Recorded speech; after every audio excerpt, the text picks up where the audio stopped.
नमस्कार साथियों, आप सभी का स्वागत है और उम्मीद करते होंगे कि आप सभी लोग स्वस्थ होंगे, अच्छे से पढ़ाई कर रहे होंगे और आपका परिवार अच्छा होगा। तो बच्चों, जो सीरीज़ चल रही थी UP police constable practice set, उसी क्रम में हम लोग आगे फिर से हाजिर हैं। और आज का बच्चों जो प्रैक्टिस सेट बैच है वो आपका कितना है? 0808। ठीक है, तो जो प्रैक्टिस सेट बैच है बच्चों वो आपका कितना है? 0808। तो आज हम लोग इसी के कुछ क्वेश्चन और आंसरों को देखेंगे और समझेंगे बच्चों चीज़ों को लेकर के। तो सबसे पहला जो क्वेश्चन आपका है, तो सबसे पहला क्वेश्चन बच्चों कौन सा है? वीरता पुरस्कार प्राप्त करने वाली पहली IAFS महिला अधिकारी कौन बनी है? तो ये बच्चों करंट अफेयर का क्वेश्चन है, मतलब कि वीरता पुरस्कार प्राप्त करने वाली पहली IAF महिला कौन बनी है, तो करंट अफेयर का क्वेश्चन है। तो इसका जो बच्चों आपका आंसर होगा दीपिका मिश्रा। तो ये बच्चों वीरता पुरस्कार प्राप्त करने वाली IAF की पहली महिला बनी, इनका नाम क्या है? दीपिका मिश्रा। ठीक है बच्चों। अगला क्वेश्चन देखो, घरेलू, और यहाँ पर बच्चों भरना है का वैज्ञानिक नाम कैनिस लुइपस फैमिलियर्स है। ठीक है, तो ये बच्चों सवाल बड़ा ज़बरदस्त पूछा गया है। ठीक, तो आप बताओ, डॉग जब आप पालते हो डॉगी, तो फैमिलियर्स मतलब फैमिली होता है, और जब आप डॉग पालते हो तो आपको पता होगा डॉग का क्या मामला रहता है, आपकी फैमिली ऐसा वो हो जाता है डॉगी। ठीक है, तो यहीं पर क्या लिखा हुआ है? फैमिलियरिस, यानी फैमिली ऐसा कौन है, तो आपको पता क्या हो जाएगा? कुत्ता है। तो कुत्ते का बच्चों ये वैज्ञानिक नाम है कैनिस फैमिलियर्स। ये आपका क्या? कुत्ते का वैज्ञानिक नाम है। ठीक है बच्चों। गाय की अगर हम लोग बात करें तो गाय का वैज्ञानिक नाम, सी इसका आंसर था, गाय का वैज्ञानिक नाम बच्चों आपका क्या है? बॉस इंडिकस गाय का क्या है? वैज्ञानिक नाम है बॉस इंडिकस। भैंस की अगर बात करें तो भैंस का वैज्ञानिक नाम है बुलाबिस बुलाबुल। ठीक है, बुलाबिस बुलाबुल, ये आपका भैंस का क्या है? वैज्ञानिक नाम है। ठीक है, बुलाबिस और बुलाबुल ये आपका क्या है? भैंस का वैज्ञानिक नाम है। या बुबलस या बुबलिस कहीं कहीं लिखा मिलता है, एक नाम और मिलेगा बुबलस या बुबलिस, ये भी बच्चों नाम लिखा मिलता है। ठीक है, और इसका क्या? सी आपका करेक्ट आंसर रहेगा। सी आपका क्या रहेगा? करेक्ट आंसर रहेगा।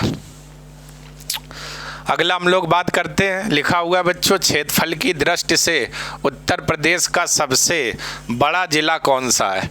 तो यूपी स्पेशल से बच्चों ये क्वेश्चन आया हुआ है और पूछा भी बहुत एग्जाम में जाता है कि क्षेत्रफल की दृष्टि से उत्तर प्रदेश का सबसे बड़ा जिला कौन सा है। ठीक है, तो सबसे पहले हम लोग बात करते हैं क्षेत्रफल की दृष्टि से जो उत्तर प्रदेश का आपका सबसे बड़ा जिला है वो कौन है? लखीमपुर खीरी। ठीक है, तो इसका जो आंसर हो जाएगा ए आपका करेक्ट आंसर रहेगा लखीमपुर खीरी। लेकिन वहीं सबसे छोटा जिला की बात करें, उत्तर प्रदेश का सबसे छोटा जिला कौन है क्षेत्रफल की दृष्टि से? तो आपका सबसे छोटा जिला कौन है? हापुड़ है। और ये कितने वर्ग किलोमीटर क्षेत्र में फैला? 660 किलोमीटर स्क्वायर में। ठीक है, वर्ग किलोमीटर स्क्वायर में हापुड़ आपका सबसे छोटा जिला है क्षेत्रफल की दृष्टि से। ठीक है, तो आप लोग विशेष ध्यान रखिएगा, हापुड़ सबसे छोटा है क्षेत्रफल की दृष्टि से।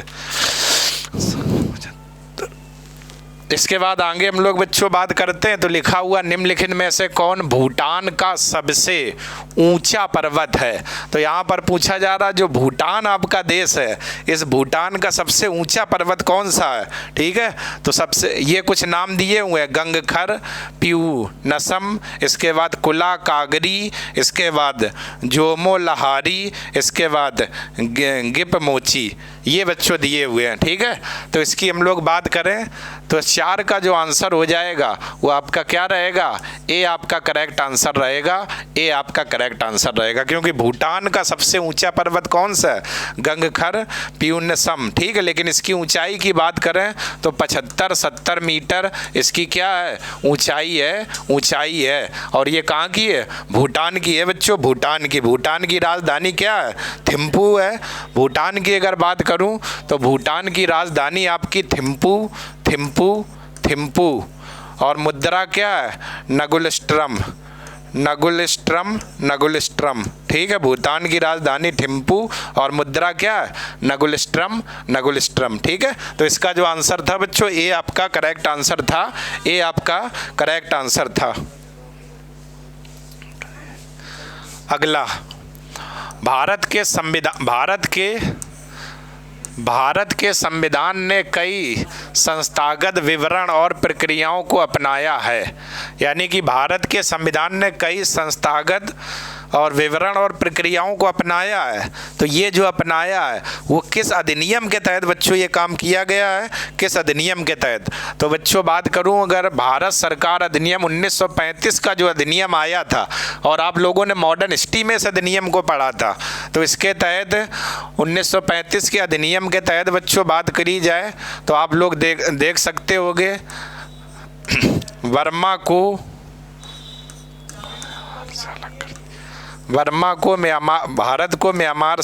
म्यांमार को वर्मा से अलग कर दिया गया था। कौन से अधिनियम के तहत, 1935 के अधिनियम के तहत भारत को वर्मा से अलग कर दिया गया था, या वर्मा यहाँ से अलग हुआ था कब, 1935 के अधिनियम के तहत। और इसी 1935 के अधिनियम में ही आरबीआई की क्या की गई थी, आरबीआई की स्थापना की गई थी, आरबीआई की स्थापना की गई थी, आरबीआई की।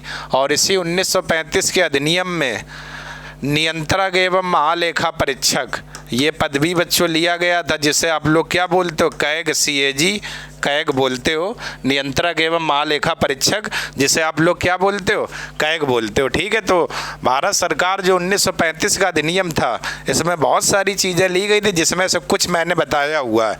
तो वही सवाल में पूछा जा रहा था, कौन सा विवरण इस अधिनियम से लिया गया है। अगला हम लोग बात करते हैं रामसर स्तूप, वह स्थान है जहां भगवान बुद्ध का अंतिम संस्कार किया गया था। भारत के किस राज्य में स्थित है, ठीक है, रामसर, ठीक है। तो रामसर स्तूप वह स्थान है जहां भगवान बुद्ध का अंतिम संस्कार किया गया था। भारत के किस राज्य में स्थित है। तो इसकी हम लोग बात करें तो बच्चों रामसर ये आपका कहां पर है, रामसर स्तूप उत्तर प्रदेश में है, ठीक है। लेकिन उत्तर प्रदेश में भी हम लोग बात करें तो उत्तर प्रदेश का कौन से जिले में, जिले का नाम है कुशीनगर। कुशीनगर जिले में ये आपका रामसूप स्तूप स्थित है। और किस नदी के किनारे स्थित है, गंडक नदी के किनारे स्थित है। गंडक नदी के किनारे क्या है, स्थित है। तो रामभर स्तूप आपका कुशीनगर जिले में स्थित है। और ये आपका गंडक नदी के किनारे रामसर स्तूप स्थित है। गंडक जहाँ पर भगवान बुद्ध को क्या प्राप्त हुआ था, बुद्ध का अंतिम संस्कार किया गया था। प्राप्त नहीं, बुद्ध का अंतिम संस्कार किया गया था। आगे हम लोग बात करें, निम्नलिखित में से कौन भारत का पहला कागज रहित बजट यानी पेपरलेस बजट है।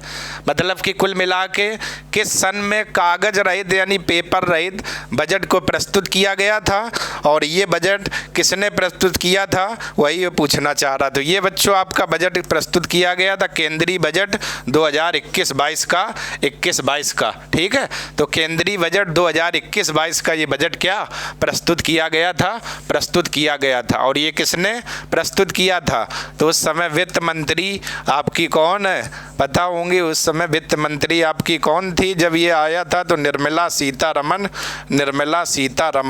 ठीक है, निर्मला सीतारमण ये आपकी क्या थी, वित्त मंत्री। और इन्होंने पेपरलेस या कागजी बजट क्या किया था, प्रस्तुत किया था।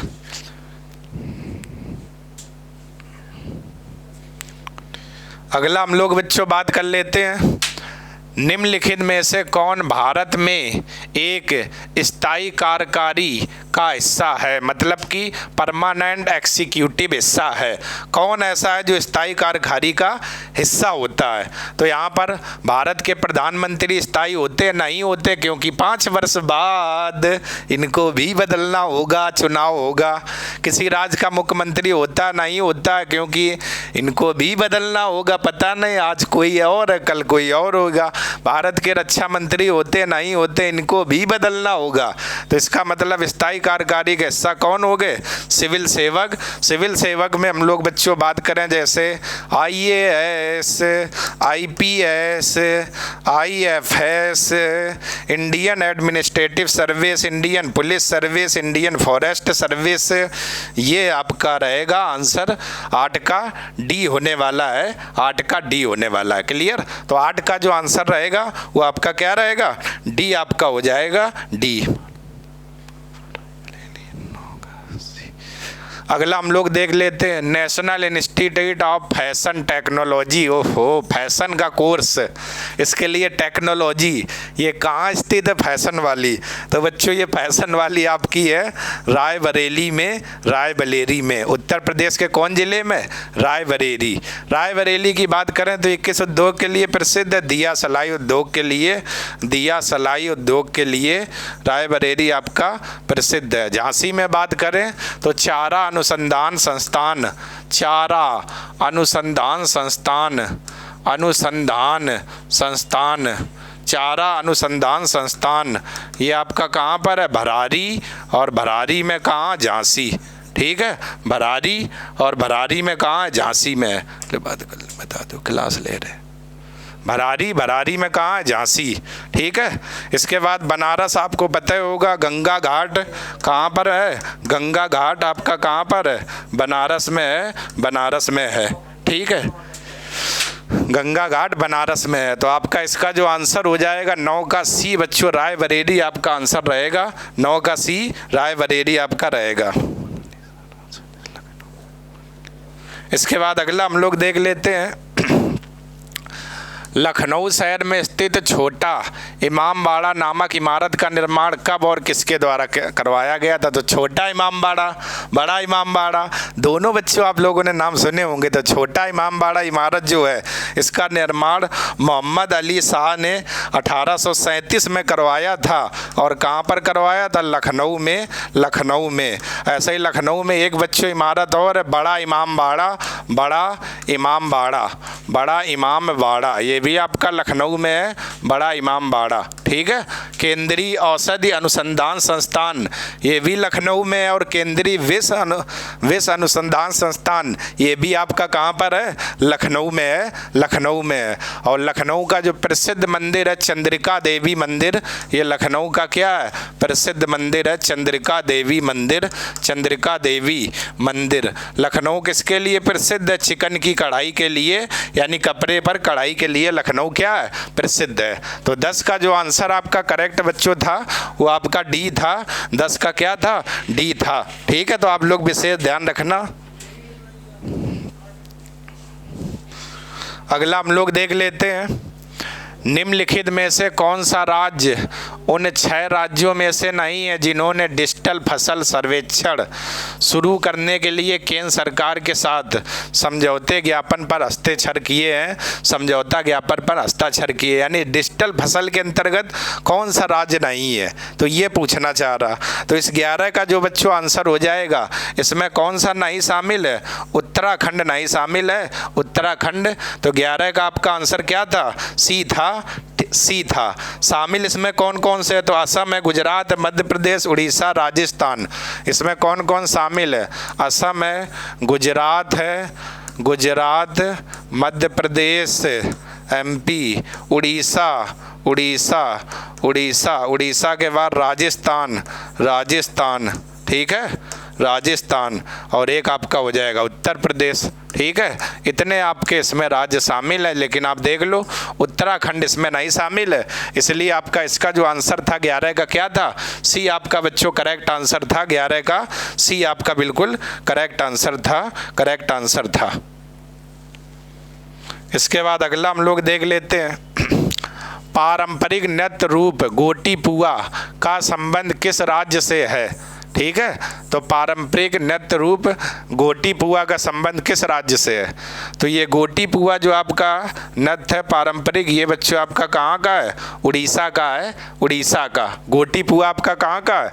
उड़ीसा का है, उड़ीसा का है। बिहार की बच्चों नृत्य की बात करें तो बिहार का है आपका विदेशिया। एक बिहार का नृत्य कौन सा है? विदेशिया है, विदेशिया।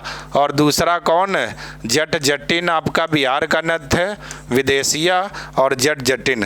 ठीक है।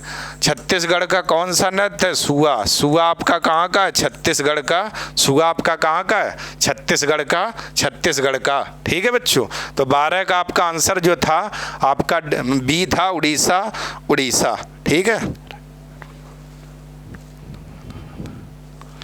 इसके बाद अगला हम लोग देख लेते हैं सरोजिनी नायडू में भरना है यहाँ पर में भारतीय राष्ट्रीय कांग्रेस की पहली भारतीय महिला अध्यक्ष चुनी गई थी। ठीक है। तो ये मतलब कांग्रेस का कौन सा अधिवेशन हुआ था जिसमें सरोजिनी नायडू भारतीय राष्ट्रीय कांग्रेस की पहली महिला अध्यक्ष चुनी गई थी? तो वो बच्चों आपका अधिवेशन कौन था? कानपुर में था।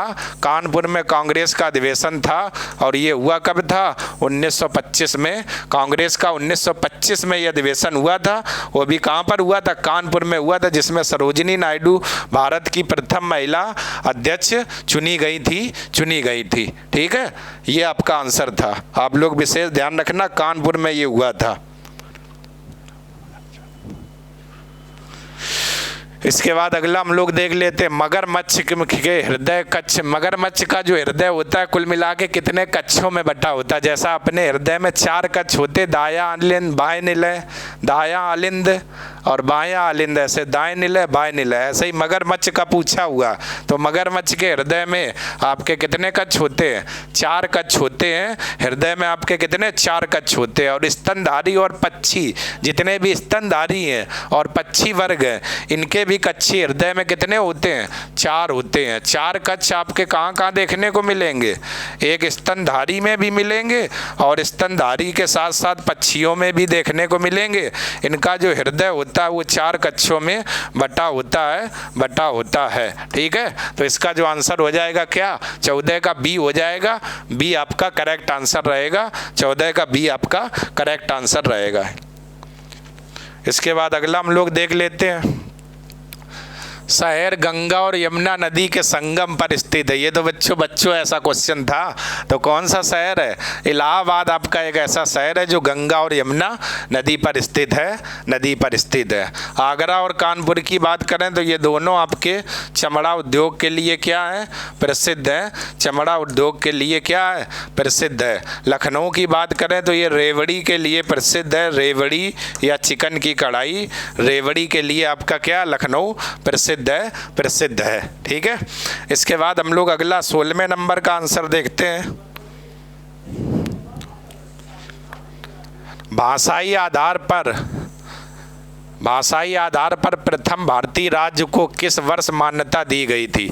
तो भाषाई आधार पर यानी भाषा के आधार पर सबसे पहला गठित जो राज्य था वो आपका आंध्र प्रदेश था।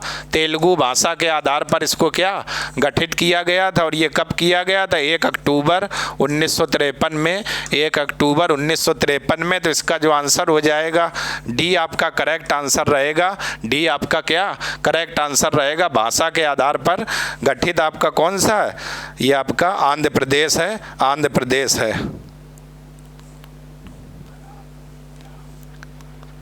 अगला हम लोग देख लेते हैं गुरु नानक देव का जन्म। बच्चों इसकी अगर हम लोग बात करें तो गुरु नानक देव का जन्म कहाँ हुआ था? तो गुरु नानक देव की अगर बात की जाए तो गुरु नानक देव जो आपके थे, इनका जन्म बच्चों अगर बात करें तो अप्रैल 1469 में इनका हुआ था। और जन्म इनका कहाँ पर हुआ था? तलवंडी में। तलवंडी में इनका जन्म हुआ था 1469 में, तलवंडी। और तलवंडी आपके कहाँ पर है? पाकिस्तान में, पाकिस्तान में। तो गुरु नानक देव का जन्म अप्रैल 1469 में तलवंडी पाकिस्तान में हुआ था, पाकिस्तान में हुआ था। ठीक है बच्चों। तो आप लोग विशेष ध्यान रखना, पाकिस्तान में हुआ था। 26 जनवरी 1950 को पहली बार गणतंत्र दिवस परेड कहाँ पर की गई थी? ठीक है। तो ये की गई थी आपकी राजपथ, इरविन एम्फी थिएटर या किंग्स एवेन्यू या रामलीला मैदान। मतलब कि ये दिल्ली में कुछ जगह के नाम दिए हुए हैं, उनमें से पूछ रहा जी पहली परेड हुई थी ये आपकी कहाँ पर हुई थी, तो ये आपकी हुई थी इरविन एम्फी थिएटर में। इरविन एम्फी थिएटर में ये बच्चों आपकी 26 जनवरी 1950 में जो पहली परेड की गई थी, मतलब कि इस तरीके से नहीं सिपाही चलते परेड करते हैं, तो ये कहाँ पर की गई थी, तो इरविन एम्फी थिएटर। तो इसका जो आंसर था बी आपका करेक्ट आंसर था, बी आपका करेक्ट आंसर था।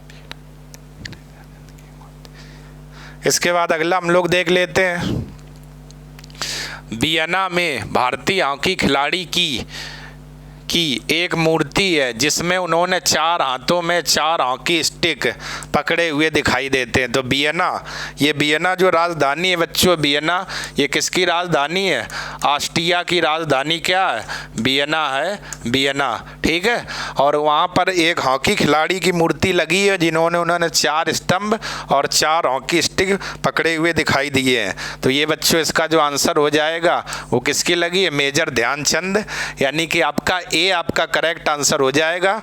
19 का क्या रहेगा, ए आपका मेजर ध्यानचंद, ठीक है बच्चों, ए आपका करेक्ट आंसर हो जाएगा। इसके बाद हम लोग देख लेते हैं ललित कला एकेडमी की स्थापना कब हुई। तो इसके लिए हम लोग बात करें तो ललित कला एकेडमी तो सबसे पहले आप जान लो यह है कहाँ पर, तो ललित कला एकेडमी बच्चों आपकी कहाँ पर है, लखनऊ में है, लखनऊ में है ललित कला एकेडमी। और इसकी जो स्थापना की गई थी वो आपकी 1954 में की गई थी। ललित कला एकेडमी, भारतीय राज्य एकेडमी, विद्या शोध केंद्र संस्थान, ये सारे आपके लगभग हमें लखनऊ में देखने को मिलेंगे, लेकिन इनमें से ये ललित कला एकेडमी मोस्ट इम्पॉर्टेंट, और ये बच्चों एग्जाम में क्वेश्चन आता भी रहता है, बहुत पूछा जाता है ललित कला एकेडमी आपकी कहाँ पर है, या कभी कभार लखनऊ भी दे देते हैं, सीधे लखनऊ भी। अगला मोटर वाहन अधिनियम 1988 की धारा 43 के अनुसार वाहनों के अस्थायी पंजीकरण से अधिक की अधिक अनुमति नहीं है। मतलब जितने वाहन हैं, तो एक अधिनियम आया था 1988 में और उसमें धारा थी 43, उसमें कहा गया कि वाहनों के अस्थायी पंजीकरण हेतु अधिक की अवधि अनुमानित नहीं है, मतलब कि उनका पंजीकरण इतने समय से ज़्यादा नहीं करा सकते हो। तो वही पूछा गया है कि ये कितने समय के लिए अनुवादित नहीं, तो इसका बात करें तो बच्चों इसका आंसर हो जाएगा 1 माह, 1 माह। तो 21 का आंसर क्या हो जाएगा, बी आपका हो जाएगा, 21 का बी। अगला,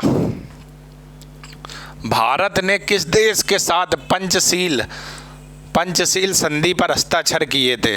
तो भारत ने ये आपके हस्ताक्षर पंचशील 5 समझौते हुए थे, पंचशील संधि कुछ समझौते, तो ये चीन के साथ किए हुए थे पंचशील, और ये कब किए थे, 29 अप्रैल 1954 को, 29 अप्रैल 1954 को ये समझौता आपका किया गया था, पंचशील समझौता। और भारत ने बच्चों किसके साथ किया था, चीन के साथ ये समझौता किया था, पंचशील समझौता, पंचशील समझौता।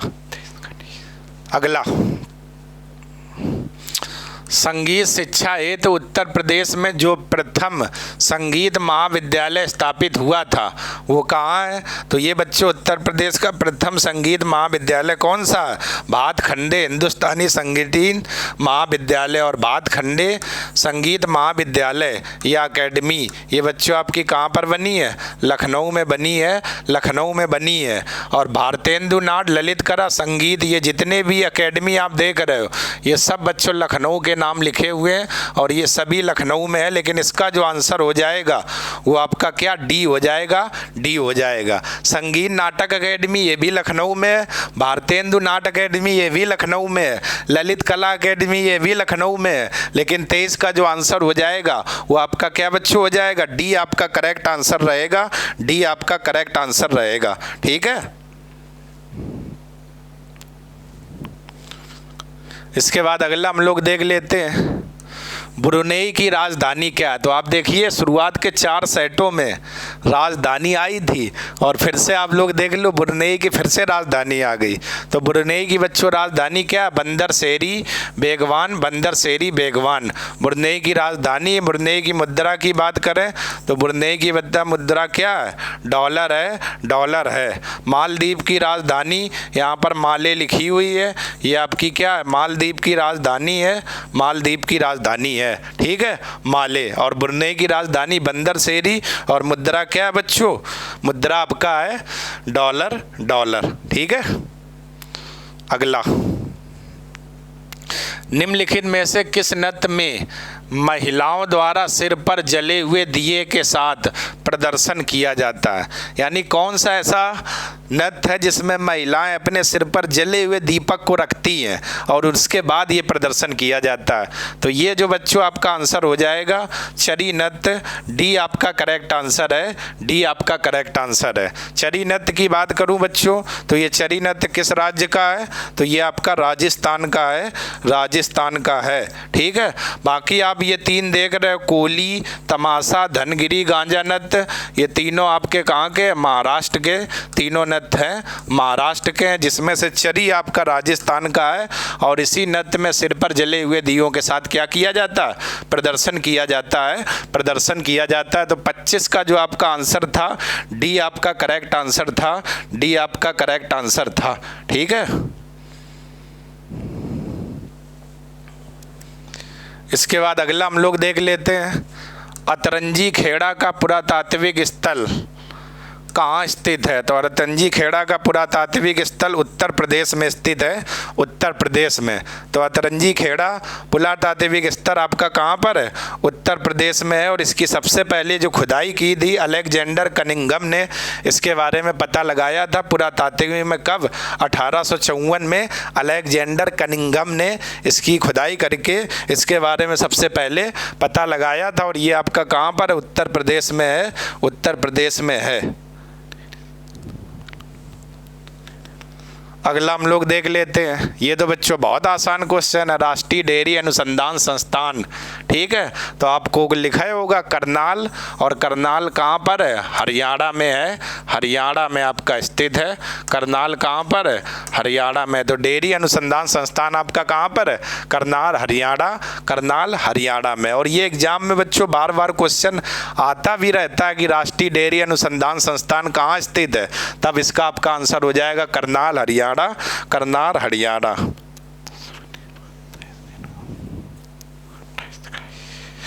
इसके बाद बच्चों हम लोग आगे बात कर लेते हैं। अगला क्वेश्चन क्या रहने वाला है? यूएनए के सुरक्षा परिषद में कितने अस्थायी सदस्य हैं? तो इसकी हम लोग बात करें तो यूएनए के सुरक्षा परिषद में अस्थायी सदस्य बच्चों पूछ रहा है, तो इसका जो आंसर हो जाएगा वो अस्थायी सदस्य कितने हैं? 10 आपके हैं, 10 हैं, 10 हैं। तो इसका जो आंसर हो जाएगा आपका ए रहेगा। अस्थायी सदस्य कितने हैं?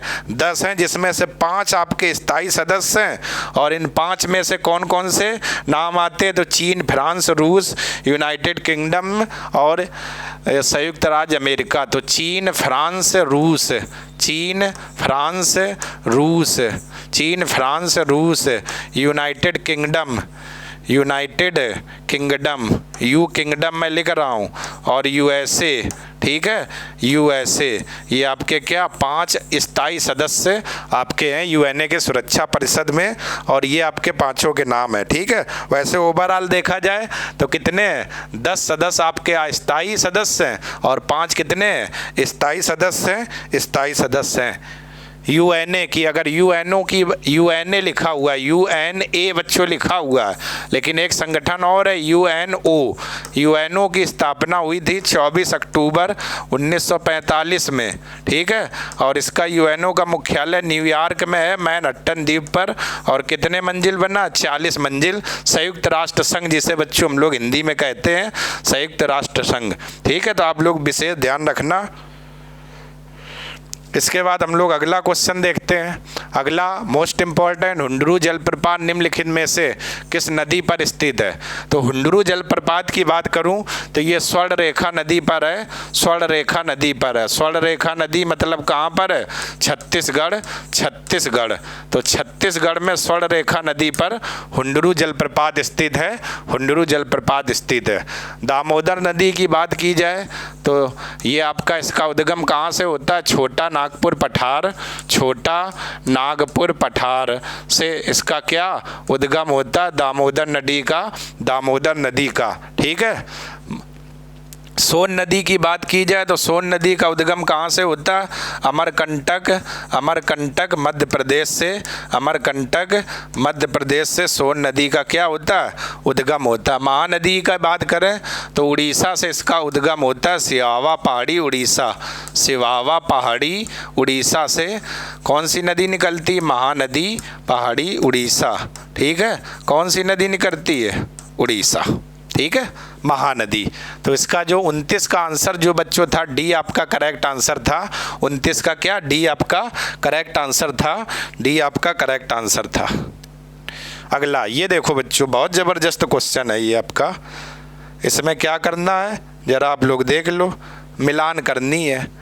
तो देखो, विटामिन ए सर्वाधिक गाजर, आम, पपीता इसमें मिलता है। इसका मतलब ए का ए मैच हो रहा है। इधर ए के में बी है तो पहला गलत हो गया।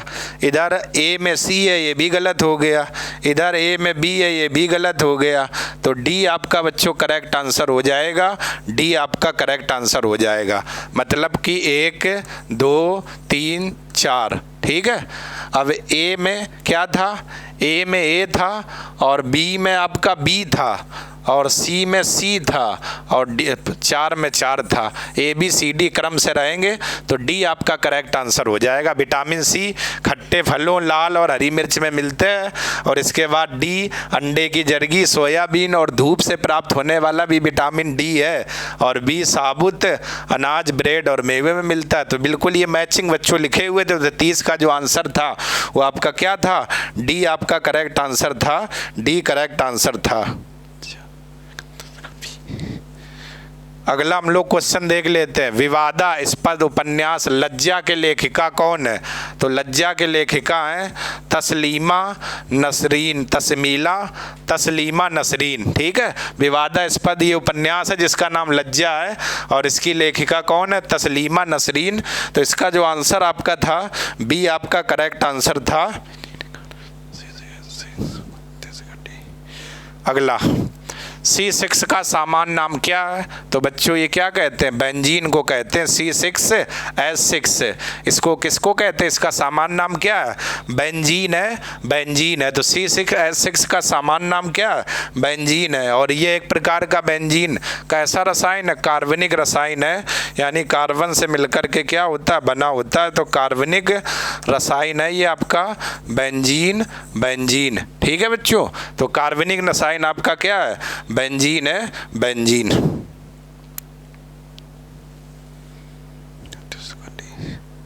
अगला, उत्तर प्रदेश सरकार के अनुसार मथुरा वृंदावन तीर्थ स्थल का लक्ष्य किस वर्ष तक शुद्ध शून्य कार्बन उत्सर्जन पर्यटक स्थल बनाना है?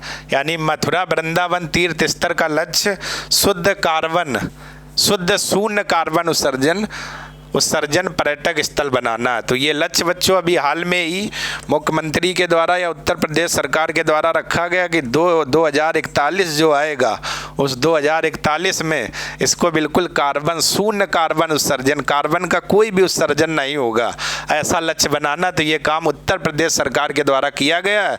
और 33 का डी आपका करेक्ट आंसर रहने वाला है। क्या रहेगा, डी आपका। ठीक है। अगला, निम्नलिखित में से कौन दरगाह और उससे संबंधित स्थान का सही मेल नहीं है?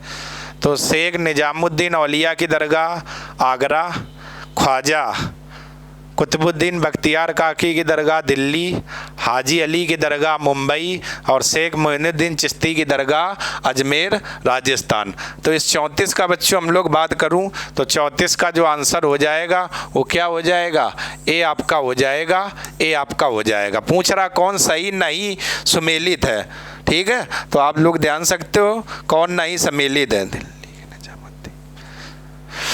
बाकी ये देख लो, ख्वाजा कुतुबुद्दीन बख्तियार दिल्ली में आई, हाजी अली की दरगाह बल्ली मुंबई में है, ख्वाजा मोइनुद्दीन चिश्ती की दरगाह अजमेर राजस्थान में है, और शेख निजामुद्दीन औलिया की दरगाह आगरा लिखा हुआ, जबकि है कहाँ पर, ये दिल्ली में है, क्योंकि निजामुद्दीन स्टेशन भी कहाँ पर है, आगरा में है। तो 34 का जो आंसर था वो बच्चों आपका क्या था, ये आपका करेक्ट आंसर था, ये आपका करेक्ट आंसर था। इसके बाद अगला हम लोग देख लेते हैं, निम्नलिखित में से किस स्थान पर इलाहाबाद उच्च न्यायालय की पीठ है, इलाहाबाद उच्च न्यायालय की पीठ है।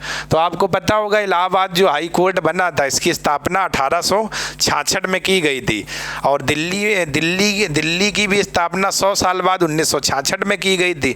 लेकिन इलाहाबाद में पूछ रहा कौन सा ऐसा स्थान है जहाँ पर इसकी क्या है, खंडपीठ है, खंडपीठ है। तो इसका जो आंसर हो जाएगा आपका क्या, लखनऊ, लखनऊ, यानी 35 का क्या सी हो जाएगा। लखनऊ में इसकी क्या है, खंडपीठ है। 35 का आंसर क्या हो जाएगा, सी हो जाएगा, सी आपका हो जाएगा। अगला, विकल्पों में उल्लिखित इकाइयों में से कौन सा एक अन्य की तुलना में सबसे बड़ा है।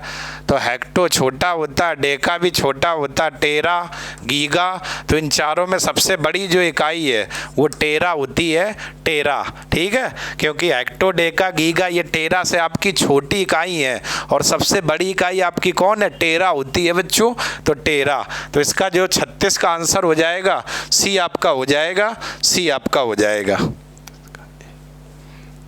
अगला मैच करना है बच्चों, लिखा हुआ गोविंद बल्लभ पंत सागर बांध, पछीरा बांध, गोविंद सागर बांध, जामनी बांध, ठीक है। तो सबसे पहले हम लोग देख लेते हैं, देखो पछीरा बांध की बच्चों अगर हम लोग बात करें तो उत्तर प्रदेश में, तो ये आपका शहजाद नदी के किनारे स्थित है पछीरा बांध। इसका मतलब 2 का डी है, तो इसमें 2 का सी दिया हुआ है, ये भी गलत हो जाएगा। इधर बी दिया हुआ है, ये भी गलत हो जाएगा। इनमें से कोई नहीं, इधर 2 का डी केवल इसी ऑप्शन में है, तो इसका मतलब इसका जो करेक्ट आंसर आपका हो जाएगा, सी करेक्ट आंसर था, सी करेक्ट आंसर था। बाकी आपके मिल ही रहे, गोविंद बल्लभ पंत रियर नदी के किनारे स्थित है, 1 का बी, तो सी बच्चों इसका 37 का क्या, सी आपका करेक्ट आंसर हो जाएगा, सी आपका करेक्ट आंसर हो। अगला हम लोग देख लेते हैं, अंतर्राष्ट्रीय बुकर पुरस्कार 2023 किसने जीता। तो ये बच्चों करंट अफेयर का क्वेश्चन है, तो इसमें तो कोई दिक्कत नहीं। अंतर्राष्ट्रीय बुकर पुरस्कार 2023 तो ये जीता किसने, जॉर्जी गोस्पोडिनोव ने, जॉर्जी गोस्पोडिनोव ने। तो 38 का जो आपका आंसर था वो आपका क्या, सी आपका आंसर था, सी, ठीक है। 38 का आपका क्या था, सी बच्चों आपका करेक्ट आंसर था। तो ये बच्चों आपकी प्रैक्टिस जो सेट चल रहा था 8, उसके आपके कुछ क्वेश्चन थे। आगे हमारे मैथ वाले सर आएंगे और वो आपको मैथ के लिए सॉल्यूशन कराएंगे इसी के आगे, ठीक है बच्चों। तो चलिए आप लोग जुड़े रहिए और आगे के क्लास का आनंद उठाएं।